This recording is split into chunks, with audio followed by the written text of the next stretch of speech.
giornata di sabato si sono misurate a cronometro tutte le categorie maschili e femminili su distanze diverse. Tra le elite ha trionfato l'ex campionessa del mondo Diana Zuliete. Nella categoria juniores uomini c'è stata la vittoria di Andrea Dalcol. In questa prova da segnalare un promettente 13° posto del polesano Marco Zamboni in forza al team Andreotti Auto Tecnoplast. In gara tra le ragazze anche Veronica Trevisani e Samantha Magni del Villadose Angelo Gomme. La gara di domenica è riservata alla categoria juniores uomini, valida per l'assegnazione del 31° Gran Premio Banca di Credito Cooperativo del Polesine. Si è svolta sul circuito cittadino di 8 km affrontato per 14 volte dai 107 corridori in gara. La prova è stata caratterizzata da un forte vento che non ha consentito il concretizzarsi di figure importanti.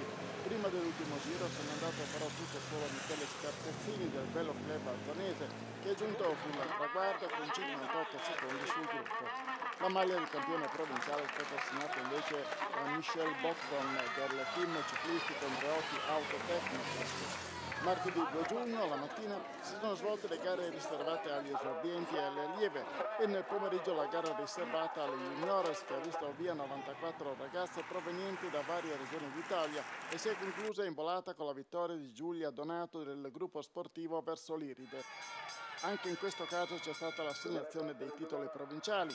Per la categoria esordienti la maglia di campionessa provinciale è stata vinta da Anna Bozzato, per la categoria allieve la vittoria è andata a Iliana Viola e per la categoria juniores a Veronica Trevisan. Tutto in forza all'Angelo Gomme Villadose.